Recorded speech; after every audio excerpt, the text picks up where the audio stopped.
Auteur de la vie, nous te sommes infiniment reconnaissants.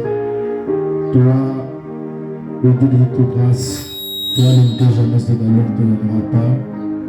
Toi, la roi de Sharon, l'étoile du matin, manifeste ta présence parmi nous. Donne-nous une réunion en ancienne moi ce soir. Prends-moi ce contrôle que je ne puisse pas m'exprimer, mais que le Saint-Esprit puisse s'exprimer, Père. Entre ta main, je me consacre l'Église en entier, je consacre chacun de nous. Ainsi, entre ta main, je me remets une fois de plus. Bénis ta parole en toutes choses. Bénis ceux qui sont encore enchaînés en route. Il est écrit, Père, le pas de Jésus n'est pas pour ainsi, on le pas de tes enfants.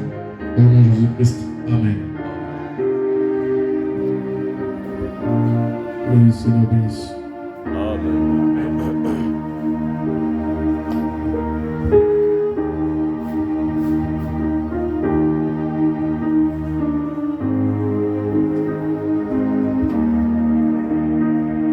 Romains chapitre 11.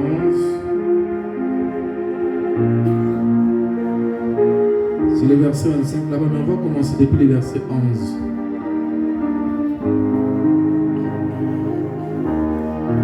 Romains chapitre 11. On commence sur le verset 11.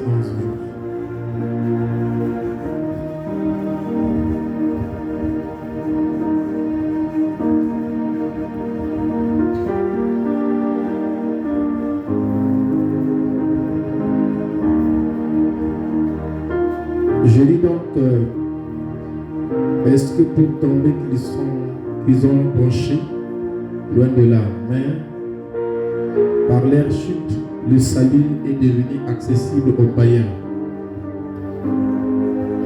afin qu'ils fussent excités à la jalousie. Or, si leur chute a été la richesse du monde et leur amoindrissement la richesse des païens, combien plus en sera-t-il ainsi quand ils se convertiront tous? Je vous le dis à vous, païens, en tant que je suis apôtre des païens, je glorifie mon ministère afin, s'il est possible, d'exciter la jalousie des ceux de ma race et d'en sauver quelques-uns. Car si leur rejet a été la réconciliation du monde, que sera leur réintégration, sinon une vie d'entre les morts? Or, si les premiers se sont saintes, la masse l'est aussi. Et si la racine est sainte, les branches l'est aussi.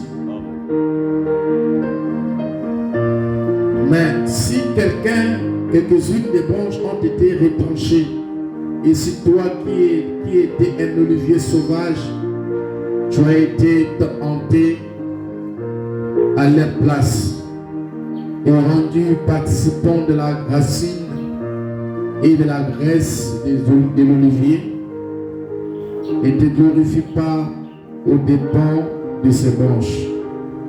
Si tu te glorifies, sache que ce n'est pas toi qui porte la racine, mais que c'est la racine qui te porte. Tu diras donc, les branches ont été retranchées afin que moi je fusse hanté. Cela est vrai. Elles ont été retranchées pour cause d'incrédulité. Et toi, tu subsistes par la foi. Ne t'adonne pas à l'orgueil, mais crains. Car si Dieu n'a pas épargné les branches naturelles, il ne t'épargnera pas non plus. Considère donc la bonté et la sévérité de Dieu. Sévérité envers ceux qui sont tombés et bonté de Dieu envers toi si tu demeures dans cette bonté. Autrement, tu seras aussi retranché. Et de même, s'il ne persiste pas dans l'incrédulité, il sera hanté, car Dieu est puissant pour les hanter de nouveau. Si toi tu as été coupé de l'olivier naturel sauvage et hanté contrairement à ta nature d'un olivier franc, à plus forte raison, eux seront-ils hantés selon leur nature sur leur propre olivier. Car je ne veux pas, frère, que vous ignorez ce mystère, afin que vous ne vous regardiez point comme sages. C'est qu'une partie d'Israël est tombée dans l'endurcissement jusqu'à ce que la totalité des païens soit entrée. Payant.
Merci pour avoir permis ce temps pour de nouveau. Nous sommes parmi nous, Seigneur, encore une fois de plus ta parole. Manifeste ta grâce, ta puissance, ta présence, ton feu et ta gloire, Seigneur. À qui irions-nous, ô Dieu notre Père, c'est toi qui as les paroles de la vie.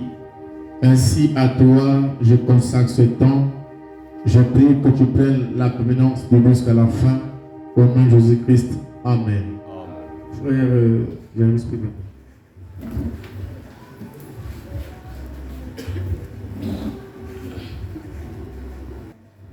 Que le Seigneur vous bénisse. Comment on peut dire les amens fatigués comme ça?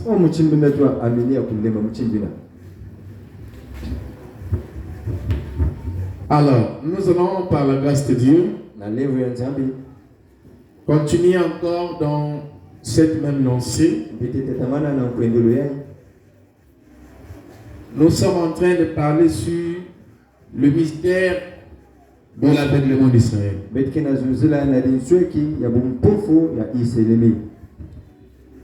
Aujourd'hui, j'ai lu un peu plus haut là-bas. J'ai commencé à partir du verset 11.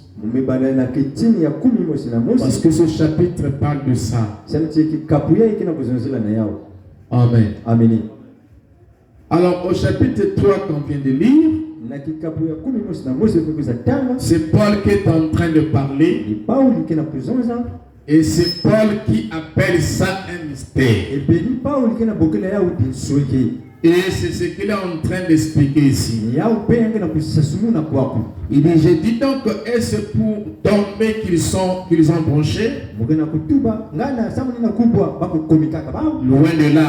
Mais par leur chute, le salut est devenu accessible aux païens. Donc la chute des Juifs a été une opportunité pour les païens. Comme on dit, le malheur des uns fait le bonheur des autres dans le monde. Comme cette expression-là. Donc, le fait que les Juifs ont branché et sont tombés ou, n'est-ce pas, n'ont pas cru à la promesse. Ça a été une opportunité pour faire entrer les païens. En fait, les Juifs, en refusant, ils ont aidé Dieu pour accomplir ses pensées. Amen. Voilà pourquoi dans Dieu tout marche bien. Avec Dieu, tout ce qui arrive a toujours un sens. Quelque part, ils ont refusé leur Messie. Et quelque part, en refusant leur Messie, ils accomplissaient les Écritures. C'est vice versa. Amen. Donc, il fallait que ce peuple juif qui était un peuple d'alliance, qui était les fils d'Abraham, puisse tomber dans cette position pour permettre que Dieu puisse se tourner vers le monde entier. Donc, comme Jésus dit que Dieu a tant aimé le monde, il a donné son Fils unique, afin que quiconque croit en cela ne périsse pas, mais qu'il ait la vie éternelle. Cela ne pouvait pas s'accomplir si les Juifs ne rejetaient pas le Messie. Est-ce que quelqu'un m'entend? Donc, malgré que Jésus parle dans Jean chapitre 3, il dit que Dieu a tant aimé le monde qu'il a donné son Fils. C'était là, n'est-ce pas, une brèche pour les nations d'entrer dans la promesse. Mais cela ne pouvait pas se faire si les Juifs n'avaient pas rejeté le Messie. Amen. C'est pour cette raison que nous voulons essayer un peu de commencer avec les Écritures bibliques ici. Et essayer encore un peu de développer cela. J'ai dit donc et c'est pour tomber qu'ils sont branchés. Loin de là. Mais par leur chute, le salut est devenu accessible aux païens, afin qu'ils fussent excités à la jalousie. Or, si leur chute a été la richesse du monde, est-ce que vous êtes en train de voir ce mystère? Leur chute a été la richesse du monde. Alléluia. Donc le monde a été béni, les nations ont été bénies par la chute des Juifs. Donc leur chute a été une bénédiction pour nous les païens, qui était un peuple où les gens hors d'ici ou qui ne sont pas venus d'Abraham. Et si la richesse, si la chute a été une richesse, la richesse du monde, et leur amoindrissement, la richesse des païens, comment plus sera-t-il ainsi quand ils se convertiront tous? Donc, Paul montre que Israël était, n'est-ce pas, l'olivier franc. Il montre que Israël était l'olivier cultivé.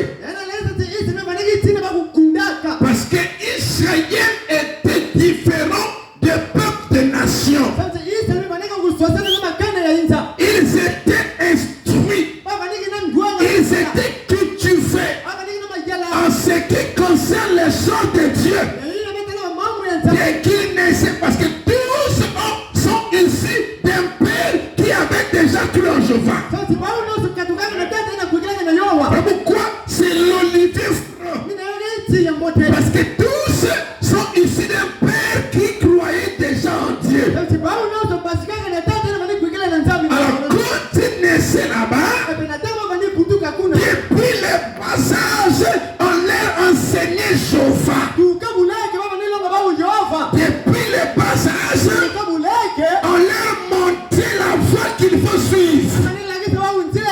C'est même ça le sens de l'écriture qui dit instruis ton enfant sur la voie qu'il doit suivre.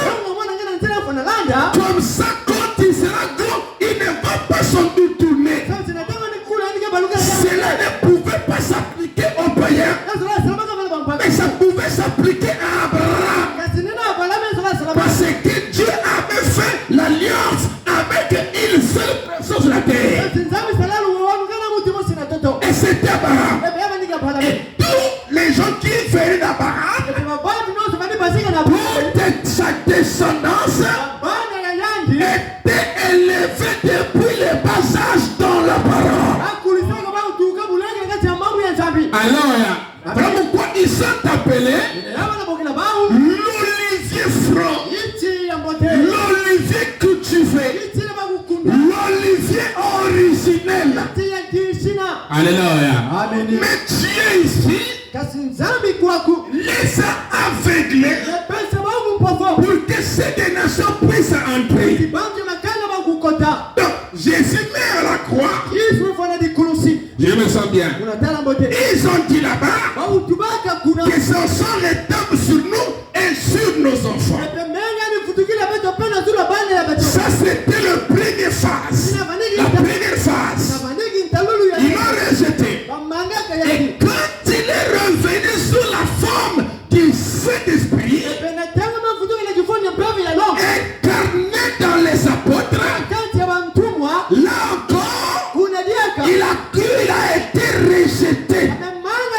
Et c'est là où c'est que, dans la fin des apôtres, que l'évangile va se tourner vers ceux des nations. Écoutez l'apôtre Paul. Il dit, et voilà, il dit, je vous le dis à vous, païens, en tant que je suis apôtre des païens,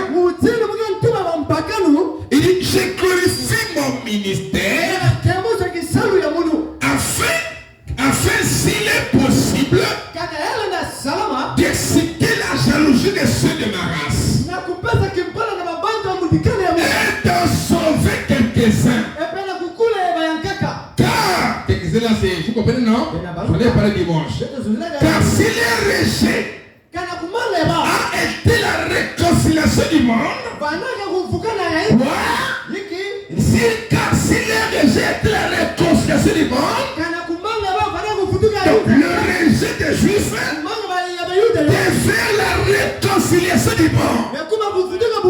C'est-à-dire que quand les Juifs rejettent le Messie, ça amène la réconciliation du monde. Le monde était ennemi avec Dieu, mais Dieu est descendu et a fait une alliance avec Abraham. Alléluia. Il dit Abraham, je vais te sauver, toi et ta postérité. Mais connais-tu que ceux qui ne sont pas postérité d'Abraham, Dieu est créateur de tout le monde. Il avait déjà prévu un plan pour tout le monde. Et quand il arrive là, les Juifs peuvent le rejeter pour donner accès à tout le monde d'entrer dans la promesse. Et notez que nous avons dit que les nations étaient symbolisées par Ephraïm. Et nous avons dit ceci, que les nations qui furent symbolisées par Ephraïm n'étaient pas tout le monde. Parce que Jésus n'est pas mort pour tout le monde. Mais c'était une catégorie prédestinée. C'était pas tout le monde qu'on voit. Mais c'est les hommes qui ont quelque chose en est prédestiné dans l'ordination. Il dit, afin que si c'est possible, car si les rejettent la réconciliation du monde,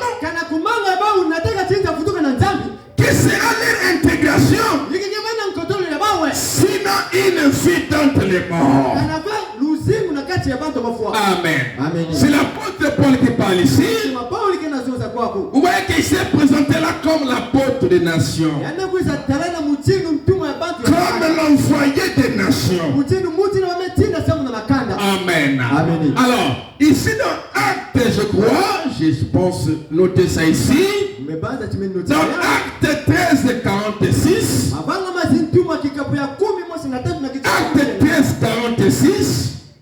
Paul dit ceci. Paul et Barnabas leur dirent avec assurance. Paul et Barnabas leur dirent avec assurance. C'est à vous premièrement que la parole de Dieu devait être annoncée. Vous êtes les privilégiés. C'est à vous d'abord que cette bonne nouvelle du royaume devait être annoncée. Pendant que Paul parle là, nous sommes dans la dispensation du Saint-Esprit déjà. Où Jésus est revenu comme étant le Saint-Esprit. Amen. Parce que là-bas à la croix, ils avaient rejeté un homme qui était 100% Dieu, 100% homme. Et ils ont dit, crucifiez-le. Et quand il a crucifié les morts, il est ressuscité. Il est parti à Dieu. Il est parti au ciel. Et il est revenu sous une autre forme. Alors il s'incarne dans les apôtres. Et les apôtres continuent de prêcher. Paul dit pour faire rentrer quelques-uns. Il a continué à prêcher. Cela n'était pas écouté les juifs. Parce que les juifs se traitaient comme étant une foule, une nation. Ils ne traitent pas avec individuellement quelqu'un. Non, ils traitent avec eux comme étant une nation. Comment ils étaient partis les faire sortir en Égypte? Il n'y avait pas de problème d'individualité. Ils sont sortis d'après les 12 tribus. C'était tout Israël qui était sorti. C'est comme ça que Dieu traite avec eux d'après l'alliance de Père Abraham. Mais chez nous les nations, ils traitent dans l'individualité. Alors vous voyez que même là-bas, il y a des gens qui avaient pourtant cru. Mais Paul considère ça comme étant les juifs qui rejettent le Messie.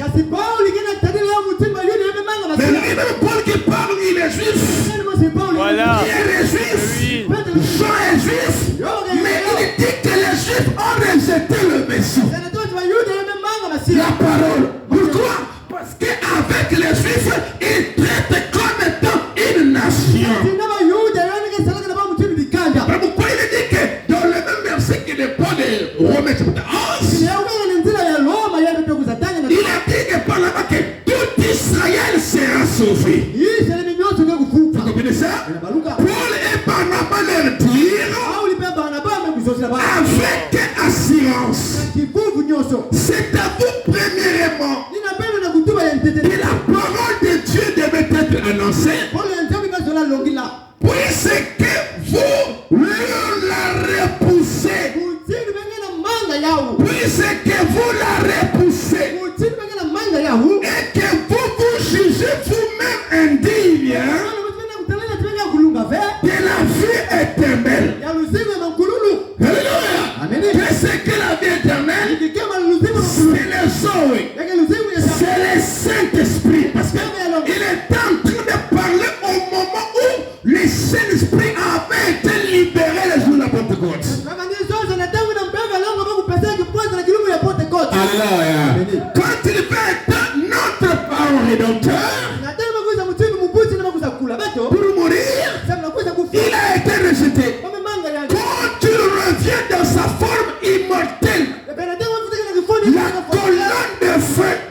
Alléluia.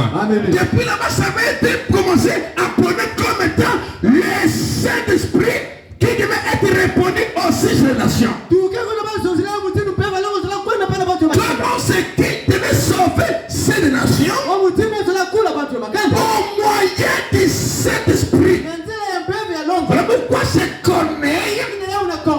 Pierre était surpris que le Saint-Esprit était aussi répandu chez les païens. Alléluia.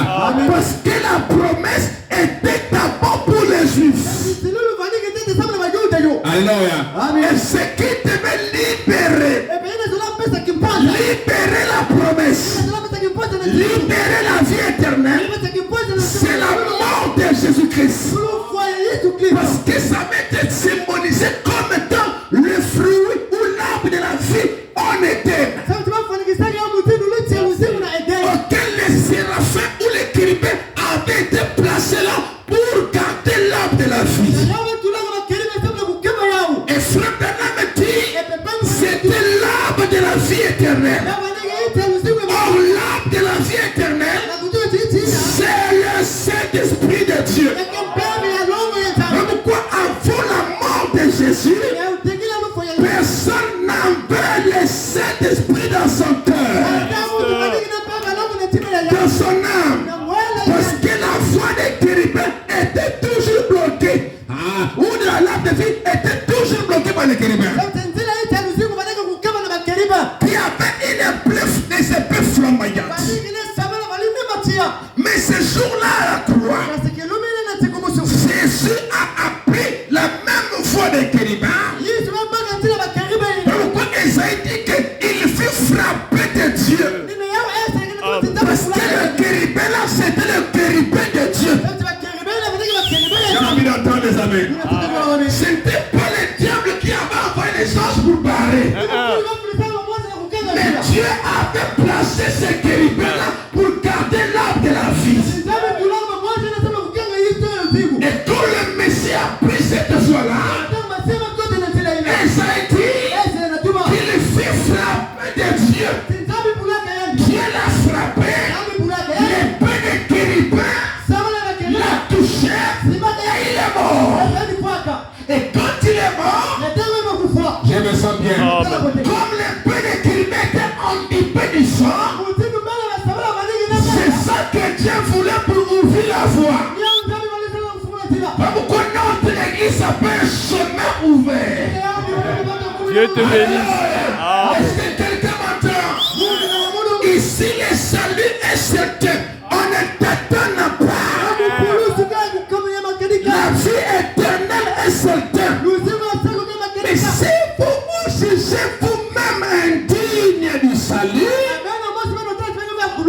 Paul dit, voici, nous tournons vers les païens. Tournez, me dit, donnez le don. Quand on donne le don, on comprend tous et toutes les nations, en donnant le don à Israël.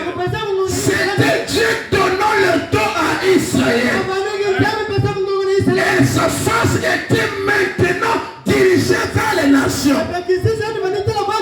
Oh, je me sens bien. Est-ce qu'on peut acclamer le Seigneur Jésus-Christ? Amen. Il dit, comme vous mettez indigne de la vie éternelle,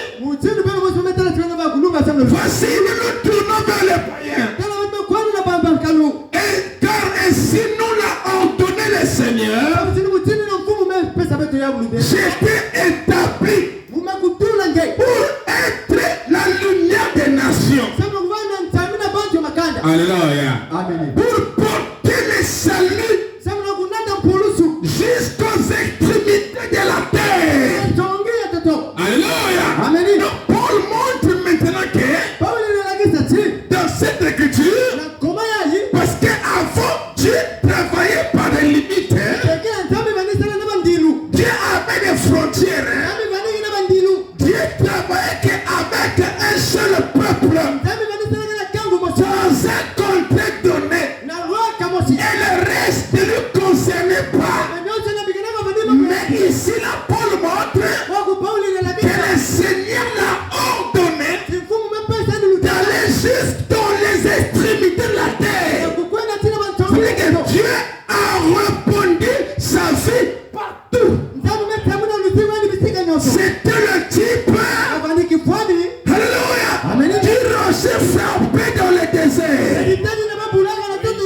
Alléluia. Amen. Dieu était connoissé avec le peuple d'Israël.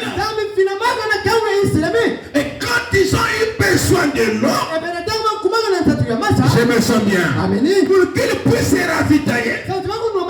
Alléluia. Dieu va dire quoi? Dieu va dire à Moïse, je me tiendrai là comme ton rocher. Et tu vas frapper ces rochers.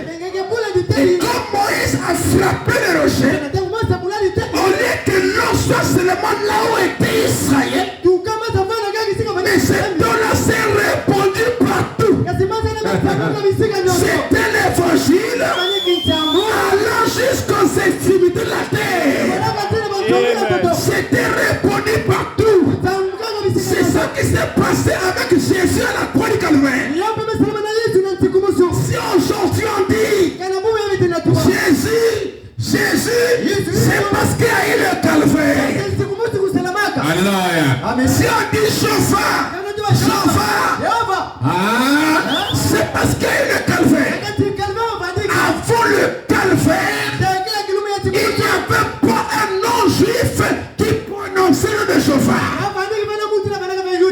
Chacun avait son Dieu. Ce n'est que Israël qui avait un Dieu fixe. Et l'unique Dieu. Mais les païens avaient leur Dieu. Et on nous dit ceci, qu'on doit répartir à nos dieux de l'ancienne que a servi nos pères. Nos pères n'avaient pas de Dieu. Ils avaient que des idoles. C'est maintenant que nous avons reçu un Dieu. Ils nous disent que vous avez reçu le Dieu des Blancs. Nous n'avons pas reçu le Dieu des Blancs. Mais nous avons reçu le Dieu tout-puissant. Jésus n'était pas juif. Il n'était pas aussi des nations. C'était un homme libre, maître pour tout le monde. Alléluia. Il était pour les laris, les bembés, les couillous. Il était, alléluia. Il était pour les juifs, pour les Américains et pour tout le monde. Il est né par la parole. Alléluia. Nous ne sommes pas sauvés par un seul juif. Mais nous sommes sauvés par le sang de Dieu lui-même. Alléluia. Car ainsi nous l'a ordonné le Seigneur. J'étais établi pour être la lumière des nations. Pour porter le salut aux extrémités de la terre.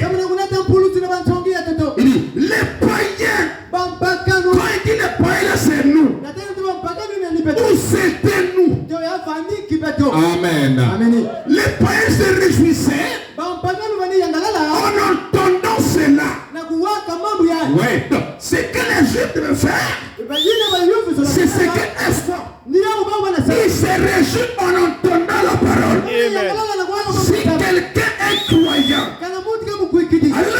alléluia, quand la parole est apportée, il doit se réjouir. Parce que la parole, c'est le vin qui donne la joie.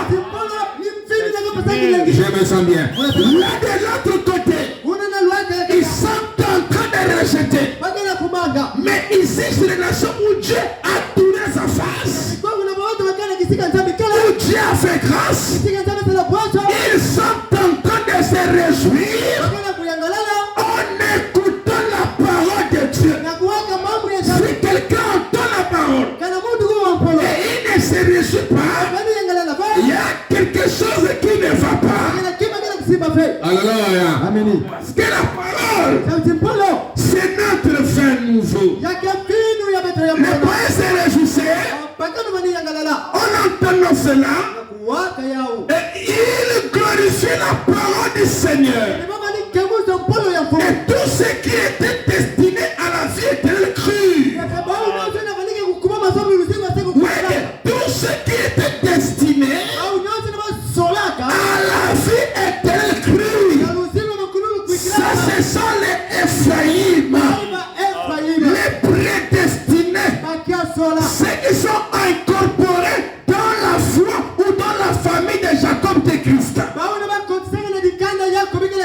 Est-ce que quelqu'un m'entend? Au moyen de la sémence d'Abraham qui est Jésus. Alors ici dans la prochaine Jéhovah Jireh, j'ai fait 35 minutes, je n'ai pas lu une citation de Fabanam. Alors prenons un peu ceci rapidement.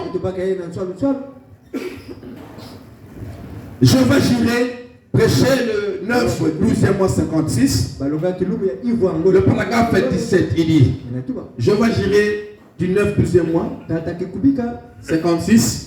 Le paragraphe 17, il dit mais nous trouvons dans le Nouveau Testament que l'église des gentils sacrifie. Donc, l'église des gentils sacrifie. Pourquoi? Parce que Dieu ne pouvait pas faire produire un autre arbre. Il avait déjà dit à Abraham, je te sauverai et ta postérité après toi. Donc, c'était une alliance préétablie, inchangeable, et cette alliance était relative à un arbre appelé les oliviers. La vigne du Seigneur. C'était déjà la plantée. Dieu ne pouvait pas faire, n'est-ce pas, un autre arbre, non. Mais qu'est-ce qu'il a fait? Il devait simplement ôter Israël. Et de la partie qu'il ôte Israël, il va donc greffer, n'est-ce pas, les nations. Il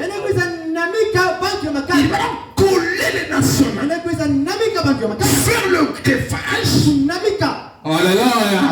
Et en ce temps-là, pour que les nations produisent ou reçoivent la même vie de Jéhovah qui est dans la vie. Mais la chose rare, c'est que ceux qui sont une nation, dans leur pratique de la raison de Jéhovah, n'ont pas le même dévouement qu'avec les Juifs. Même leur manière de donner à Dieu, je me sens bien. Ils n'ont pas le même dévouement. Même dans leur manière de payer les dîmes et les offrandes, ils n'ont pas le même dévouement. Même la manière de venir à l'église, ils n'ont pas le même dévouement. Alors qu'ils devaient avoir le même dévouement, parce qu'il n'est pas question de l'arbre de la tige qui est blanchie ou du greffage, mais tout dépend de la vie qui est dans ce tronc d'arbre-là. Si là-bas ça produit telle vie, ici aussi ça doit produire la même chose. Parce que c'est la même vie. Jéhovah n'a pas de vie. Jéhovah n'a qu'une seule vie. Alléluia. Il les a greffés là. Il n'a pas fait un autre arbre. Je me sens bien.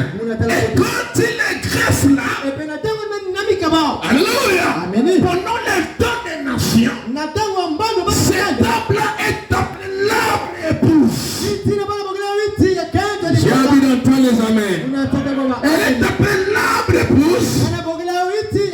Pourquoi? Parce que quand les nations sont greffées là, c'est pour produire Asnat. Est-ce que quelqu'un m'entend?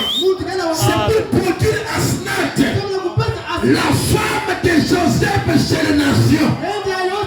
Dieu te bénisse. Jésus de l'autre côté ici, il a l'image de Joseph qui a été rejeté par les frères juifs. Je me sens bien. Quand il vient par la nation, comme étant celui qui a la vie, c'est pour qu'il s'allait avec une femme qu'on appelle l'épouse. Je me sens bien. Maintenant, il viendra un moment où quand tous de l'épouse vont entrer, vont s'y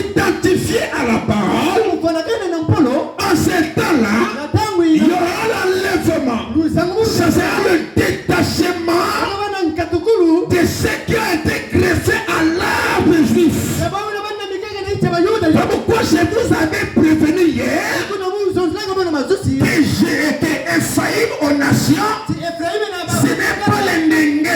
Alléluia. Ce sont les prédestinés. C'est l'épouse qui a été greffée à l'arbre juif. Quand tu as l'enlèvement, c'est cette partie-là qui va. C'est l'épouse qui monte. Je me sens bien. Et quand l'épouse monte, c'est Joseph qui amène sa femme dans le palais. Et après avoir déposé sa femme dans le palais, revient de ce côté-ci pour se faire connaître aux Juifs. Pour prendre les Juifs et les honter de nouveau sur cette table-là. Et cela se passera avec le deux témoins d'Apocalypse 11. Nous y arriverons. J'avais pensé de pas de sortir une semaine, mais c'est un peu difficile avec moi. Mais je voulais me battre pour faire une semaine afin de prendre notre mystère. Mais ce sera un peu difficile parce que je n'ai pas trop l'habitude de laisser les choses en suspense. C'est ça ma difficulté. Amen. Sinon, je vais vous donner des aperçus et puis voilà, et puis passer à autre chose. À notre mystère. Et nous allons essayer de terminer là-dedans. Amen. Mais nous trouvons dans le Nouveau Testament que l'église des gentils fait greffer. Amen. Vous comprenez cela? Qu'est-ce qui se passe dans les greffages? À l'époque que nous voyons quand ils ont fait les greffes, les greffages, ils sont bien que c'est comme si on levait. On gratte là, on enlève une partie comme ça. Et ils ont un autre morceau là qui va prendre de l'autre côté de notre arme. Un truc comme ça, hein? Et puis on va greffer là. On dit assisté. Tu dis quel est ça? Vous comprenez ça? Qui a déjà vu ça? Vous n'avez jamais vu les greffages? Je me trompe. On enlève une partie là. Et on prend l'autre partie. On le met là. Pour qu'il vive de la vie du cerf. Mais qu'il produit ce qu'il est censé produire. Amen. Vous comprenez ça? Mais dans notre sens à nous, quand on va greffer là, ça dit qu'il ne produira pas ses propres fruits. Il produira les fruits qui est là dans la vie, en Dieu. Amen. Dans cette sève-là. Et en ce temps-là, quand ça monte, ça produit les mêmes fruits. Amen. Écoutez, il dit, je dois tâcher un peu à faire un peu vite là. Wow, 19h03, ok. Il dit, mais nous trouvons dans le Nouveau Testament, je dis là, que l'église des gentils fut greffée. Et c'était, ils étaient l'olivier sauvage d'Ézéchiel. Et il fut greffé. Et Paul nous dit que ce n'est pas celui qui en a le dehors. Non. De toucher là, ce que j'avais dit, Ephraïm là, ce n'est pas n'importe qui dehors. C'est ça en fait qui change. Amen. Réalisons. Amen. Et Paul, il fut greffé, voilà. Et Paul nous dit que les Juifs, ce n'est pas celui qui en a le dehors. C'est-à-dire que les Juifs, ce n'est pas une forme du dehors. Mais les Juifs, c'est celui qui est de l'intérieur. Quand Paul introduit ça, quand Frère introduit ça, en parlant du greffage, il est en train de montrer en fait que ce qui se passe là, ce n'est pas la forme extérieure, c'est la forme intérieure. Parce que nous devenons fils d'Abraham par la mort de Jésus, mais pas extérieurement, c'est intérieurement. Donc, quand on arrive à l'intérieurement, ce n'est pas toutes les nations qui sont fils d'Abraham. Ce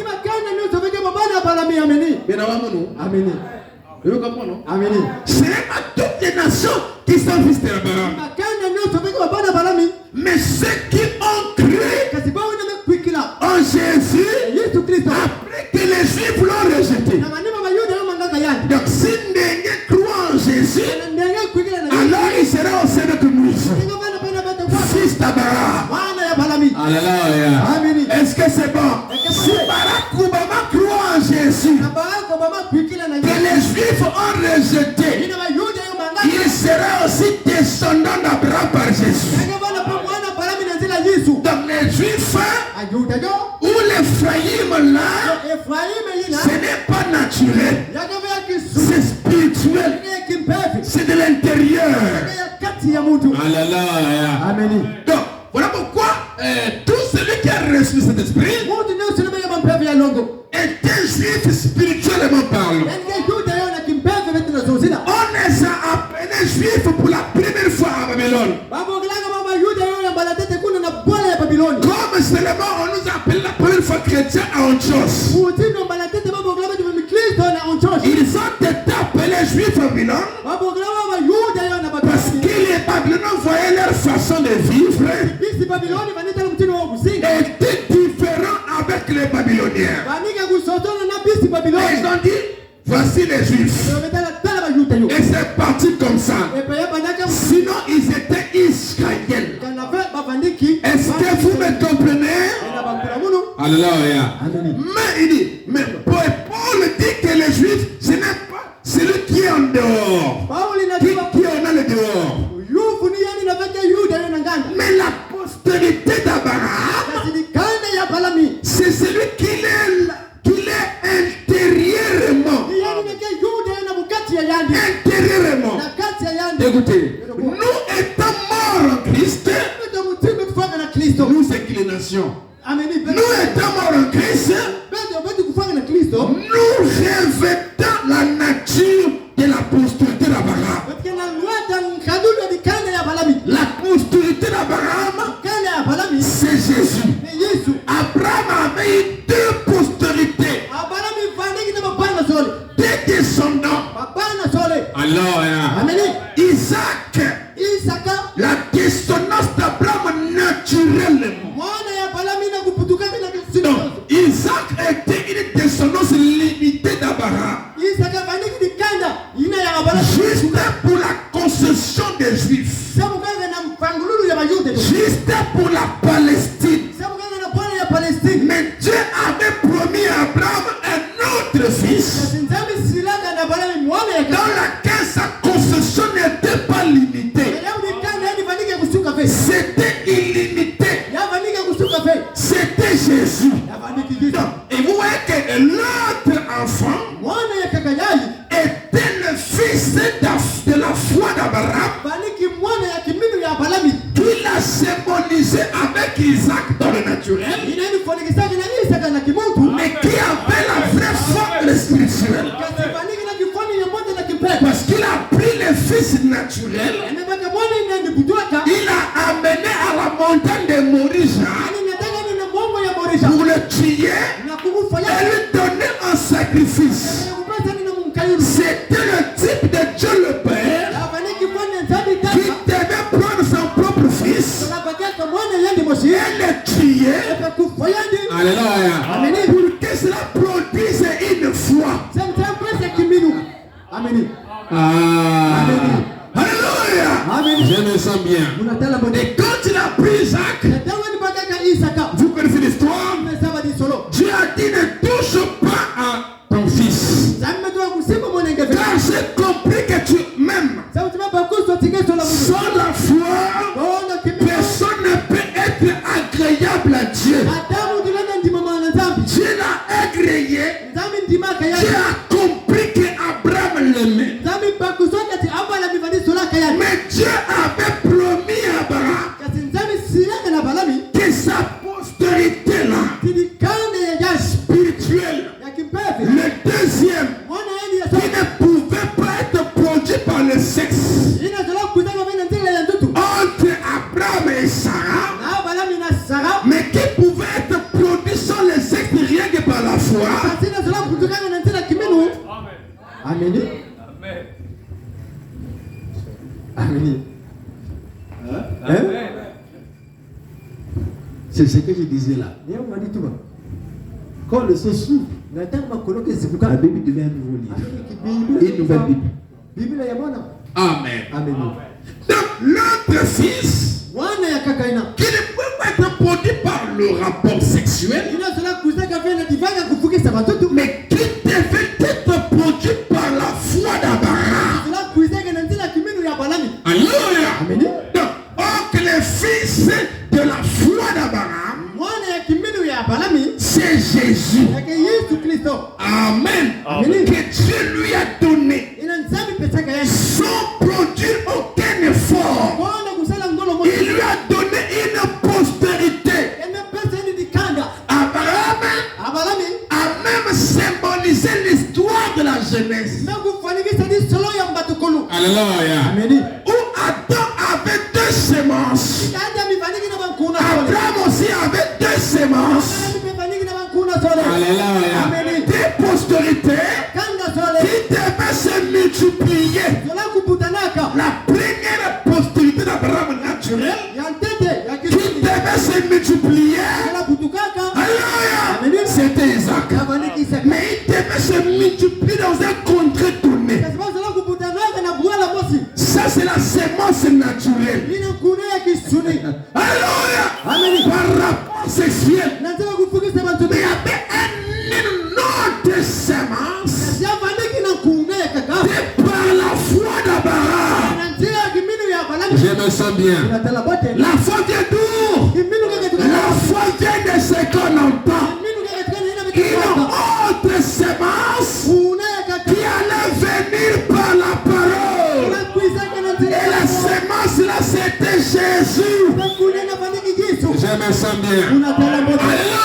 Alléluia. Et pendant que cette semence arrive, c'est par lui que Abraham devait avoir plusieurs enfants spirituellement, intérieurement.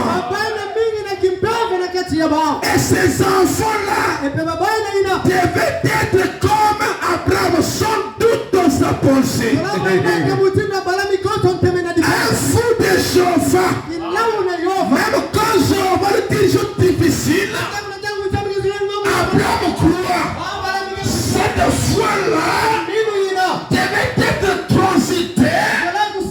Alléluia. Manifestée par le fils d'Abraham qui est Jésus. C'est pour cette raison notre achat aime aujourd'hui William Arambana. Je me sens bien. Il a vécu la parole. Il a respecté Dieu. Il a cru Dieu comme Abraham de la jeunesse. Amen. Est-ce qu'on peut acclamer le Seigneur? Je vais dire un truc là, mais je vais m'arrêter là. On acclame le Seigneur. Vous voyez, je finis à 30. Écoutez. Merci Seigneur. Il dit, mais la postérité d'Abraham, c'est celui qui est l'intérieur. Nous étant morts en Christ, nous revêtons la nature de la postérité d'Abraham. Nous revêtons la nature de la postérité d'Abraham, du fils d'Abraham qui est Jésus. Vous comprenez ça? Vous comprenez ça? Est-ce que vous comprenez ça? Voilà pourquoi Jésus faisait tout ce que le Père lui disait de faire. Abraham aussi faisait tout ce que Dieu disait de faire. Parce que c'est le Père et le Fils. Est-ce que quelqu'un me comprend? Amen. Amen. Même si cela semblait difficile, Abraham était comme esclave de Dieu. Il devait le faire. C'est ça la nature des fils de Dieu. Il ne résiste jamais à la voix de Dieu. Non. Un fils de Dieu, c'est la parole. Il ne peut pas résister à la voix de Dieu. Amen. Amen. Écoutez. Nous, nous étions d'Abraham, de la procédure d'Abraham, et nous devenons héritiers selon la promesse. Amen. Maintenant, la raison pour laquelle nous sommes appelés la postérité d'Abraham. Abraham, Dieu n'avait pas promis en fait des postérités, mais il avait promis la postérité, et dans cette postérité, il y va avoir des postérités. Donc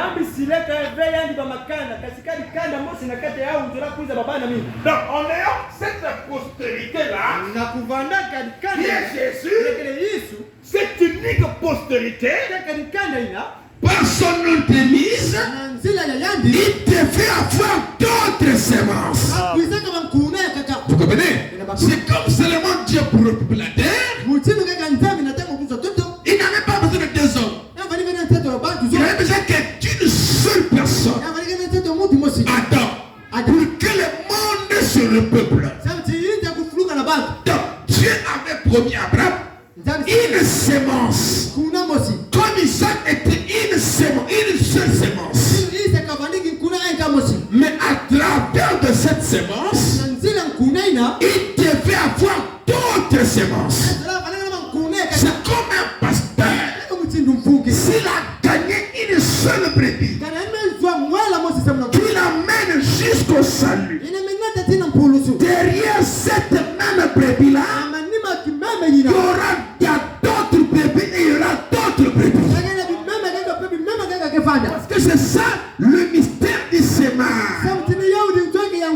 Dans le sémail, on ne peut que semer une seule graine.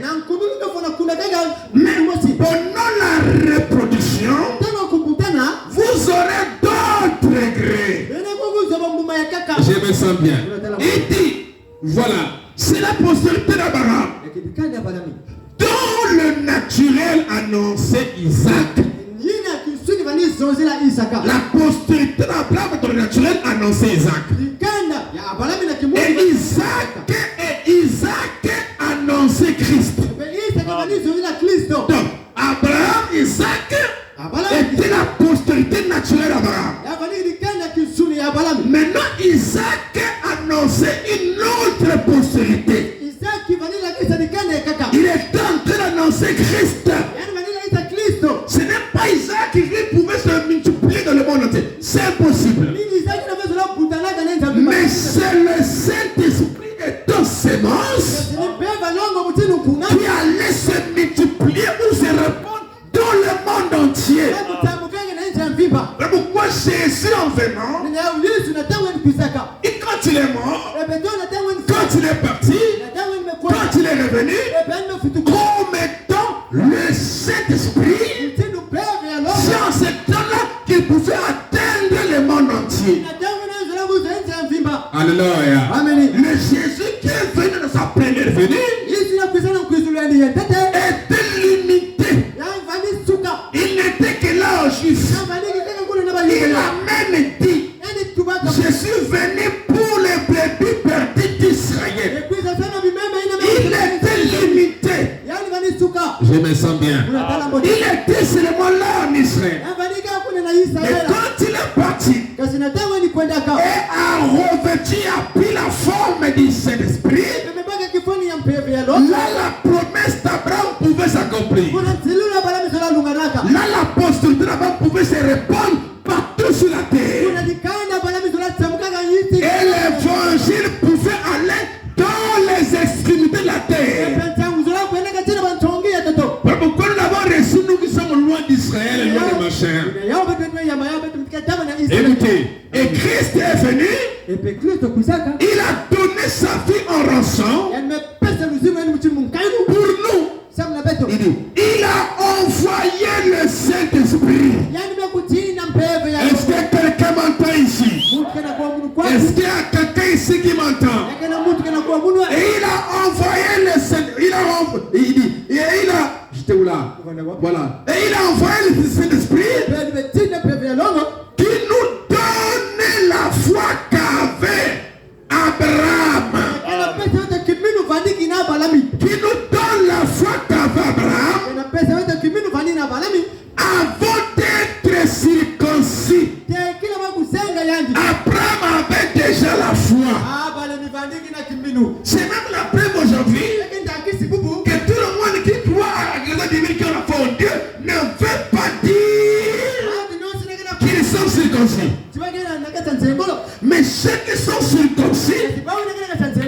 Alléluia. Ce sont ceux-là qui ont réellement la foi d'Abraham.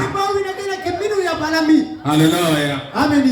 Il a cru Dieu et ça lui fit imputer à justice. Et Dieu lui donna le signe de la circoncision.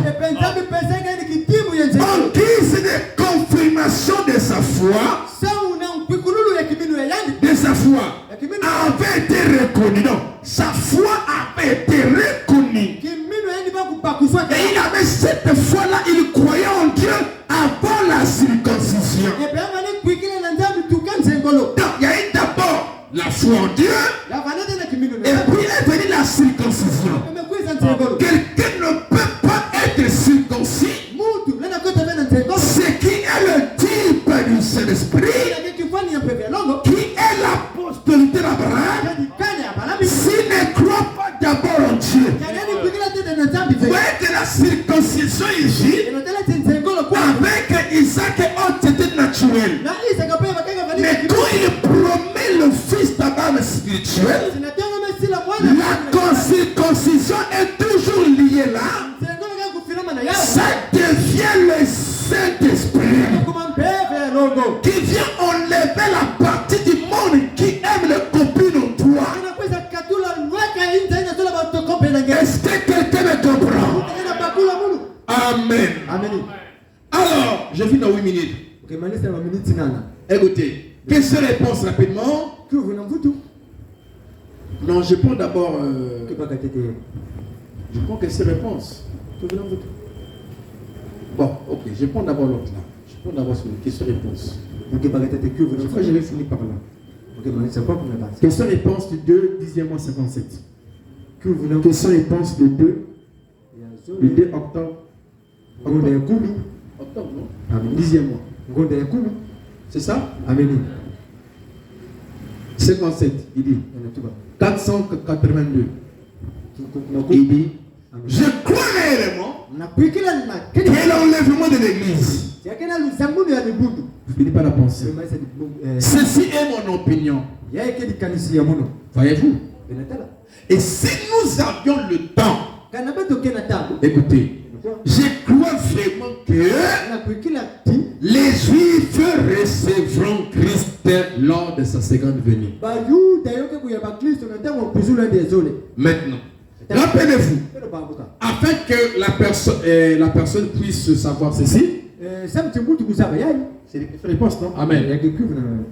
Nos yeux ont été fermés, aveuglés, ou plutôt leurs yeux ont été aveuglés, afin que nous voyions.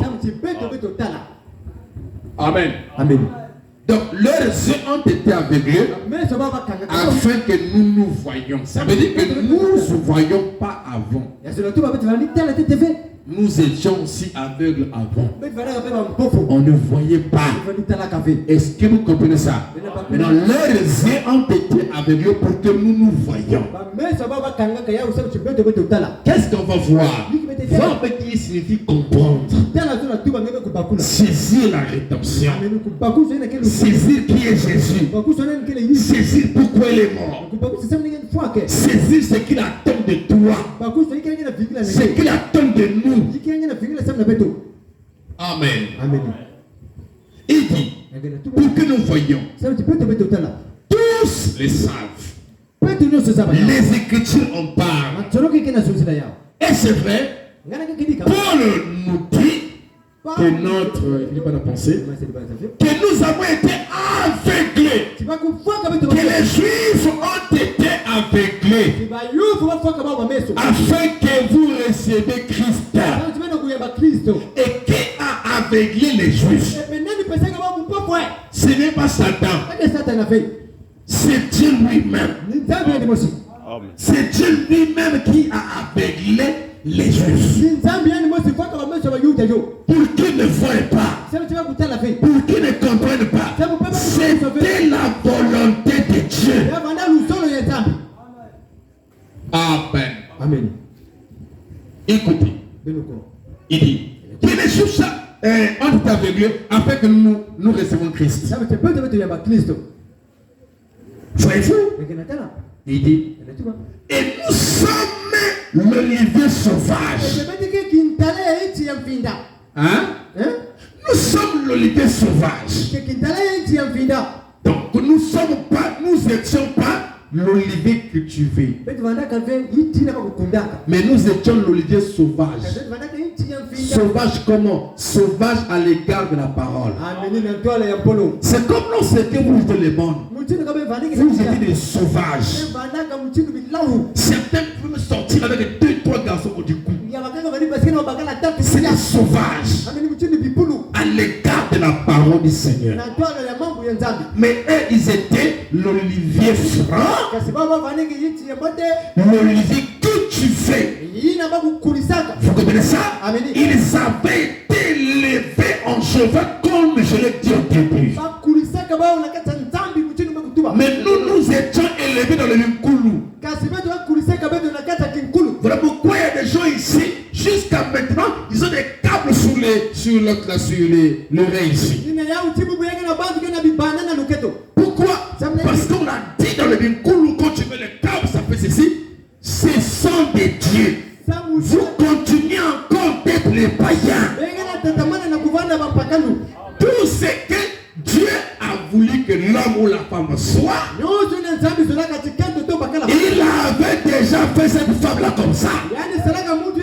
Oh non, on doit mettre ça. Ça nous dit le ghetto, pour arranger le rêve, je ne sais pas comment. C'est un mensonge diabolique. Parce que toutes ces choses-là auxquelles vous croyez là, qui est contraire à la parole, vous rend sauvage à l'égard de la parole de Dieu. Parce que ces choses-là ne peuvent pas amener un changement en vous. Même quand quelqu'un te dira, moi j'étais comme ça, mais quand on m'a posé ici, je tente de voir ça. Ce n'est pas ça, c'est ta foi qui t'a amené là. Nous sommes les gens déjà enseignés. Amen. Ces choses-là, c'est de n'importe quoi. Nous ne sommes pas des sauvages. Amen. Maintenant que le moment où Dieu a enlevé Israël et nous a honté, nous quittons la sauvagerie pour entrer dans la sagesse de Dieu. Amen. Est-ce que vous comprenez cela? Est-ce que vous suivez cela? Nous quittons cela d'un état vers un autre, n'est-ce pas? Et on s'étend là, on nous appelle l'épouse du Seigneur. Ça veut dire la parole. Car l'époux est la parole, l'épouse de qui? La parole. Il dit, les Juifs ont été avec les bonheurs afin que nous recevons Christ. Voyez-vous? Et nous sommes l'olivier sauvage qui a été greffé sur l'arbre par adoption. Il a été greffé sur l'arbre. Je finis par là. Par adoption. Qu'est-ce qu'est une adoption? C'est quelqu'un qu'on prend et qu'on incorpore dans une famille pour qu'il devienne fils. C'est ça qu'on appelle l'adoption. Donc, chez les Juifs, ce n'était pas une adoption. C'était un appel depuis Abraham et à sa postérité après lui, ils ont établi une alliance. Dieu est devenu lui-même le père d'Abraham. Et Abraham devient le fils. Amen. Il établit une alliance avec lui, Abraham. Mais chez nous, les nations, on parlait de l'adoption. Amen. Donc, Dieu nous incorpore dans la même alliance d'Abraham. Parce que si on rentre dans les caractéristiques des fils de Dieu, on ne parlera pas de l'adoption. Amen. Sinon on le parlera dans le sens du placement. Vous comprenez ça? Amen. C'est comme Adam qui fut placé pour, pour diriger tout ça. Mais ici, c'est dans le sens où on vous prend, on vous incorpore dans une alliance qui existait déjà. Est-ce que vous me comprenez? Pour vous incorporer dans une alliance qui existait déjà. Amen. Quand on parle de l'adoption avec Jésus, ça ne veut pas dire que Dieu a fait Jésus rentrer Jésus dans sa famille, non. Mais ça veut simplement dire que Dieu lui a placé dans sa position. Maintenant ici, la pensée que Paul montre en parlant du greffage, c'est que nous avions été pris étonnés pour nous incorporer dans un arbre qui existait déjà, dans une alliance qui existait déjà. Alors c'est lorsqu'on parle de l'adoption. Nous avons été greffés là par adoption. C'est comme à ce cas avec Israël ou Jacob à Joseph. Il dit ces enfants-là appartiendront dans ma famille comme Ruben et Benjamin. Mais pourtant déjà Ephraïm et Manassé étaient déjà dans sa famille d'une manière. Vous comprenez ça? Mais il devait les placer calmement dans les tribus. Est-ce que quelqu'un me comprend? Ils sont aussi comptés parmi. Amen. Que le Seigneur vous bénisse et vous comble. Donc c'est un peu cela. Donc eux ils ont été écartés et nous avons été griffés. Que le Seigneur vous bénisse et vous comble. Shalom.